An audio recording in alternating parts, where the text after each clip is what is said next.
Imagine a time when a new and terrifying disease emerges. This disease is swift and merciless. It leaves its victims disfigured and in agonizing pain. No one knows what causes it or how to stop it.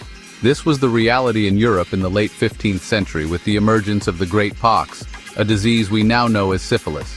It spread like wildfire through Europe, leaving a trail of suffering and death in its wake. The Great Pox was unlike anything doctors had seen before. It was highly contagious, spreading through sexual contact and from mother to child. Its symptoms were horrifying, starting with sores and progressing to severe disfigurement, organ damage, and eventually, death. The disease instilled a deep-seated fear in the hearts of Europeans, who desperately sought answers and a cure. The Great Pox was more than just a physical ailment. It was a social and cultural earthquake. It shook the foundations of society, challenging religious beliefs, altering artistic expression, and sparking new developments in medicine. The terror and uncertainty surrounding the disease led to widespread panic, prejudice, and social upheaval. The origins of syphilis are shrouded in mystery and debate. One prevailing theory suggests that syphilis was brought back to Europe by Christopher Columbus and his crew from the New World. They contracted the disease from the indigenous populations of the Americas and unknowingly carried it across the Atlantic. Upon their return to Europe in 1493, Columbus and his crew unknowingly unleashed this silent killer upon an unsuspecting population.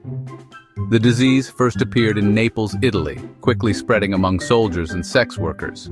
From there, it rapidly fanned out across the continent, traveling along trade routes and carried by armies on the move. Within a few short years, syphilis had reached every corner of Europe. It spared no one, striking down peasants and kings with equal ferocity. The disease's rapid and relentless spread fueled its terrifying reputation. People were horrified by its disfiguring symptoms and the agonizing death it often brought. The lack of understanding about the disease only amplified the fear. Without effective treatments, people were left at the mercy of this new and deadly enemy. The Great Pox became a defining feature of the early modern period, leaving an indelible mark on the social, cultural, and medical landscape of Europe.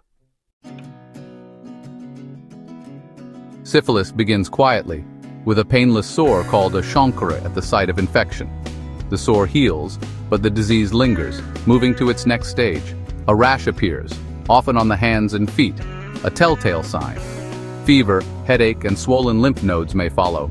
Symptoms can vanish for years, but syphilis remains. In its final stage, it attacks the heart, brain, and nerves, sometimes fatally. So, the emergence of syphilis, really sparked widespread panic and fear. People were just terrified of this unknown disease, its disfiguring symptoms, and, honestly, the agonizing death it could bring. The lack of effective treatments only made things worse, heightening that sense of helplessness and despair. The unknown often breeds fear, and the Great Pox was no exception. Misinformation and superstition just flourished in the absence of scientific understanding. Folks blamed the disease on everything from, divine punishment for sinful behavior to the alignment of the planets. The disease became associated with moral corruption and social decay, and that just fueled more fear and prejudice. Syphilis also made existing social tensions even worse. It was often blamed on foreigners or marginalized groups, which led to discrimination and persecution. Accusations flew between nations, with each blaming the other for the disease's origin. The social fabric of Europe, already strained, was just further weakened by the fear and suspicion sown by the Great Pox. In response to the epidemic, authorities implemented strict measures to control the spread of the disease. Quarantine hospitals, known as pox houses, were established to isolate the infected, often in pretty horrific conditions. These institutions, while meant to curb the disease's spread, became symbols of fear and social stigma. The Great Pox left a lasting mark on European society, shaping art, literature, and medicine. Artists and writers reflected the fear and fascination of the disease in their works. The epidemic spurred medical advancements, as doctors searched for a cure. Early treatments like mercury and bloodletting were often harmful, but paved the way for breakthroughs. The discovery of penicillin finally offered a cure, transforming the fight against syphilis.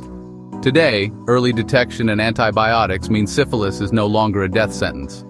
The story of syphilis reminds us of the power of science and the need for ongoing vigilance.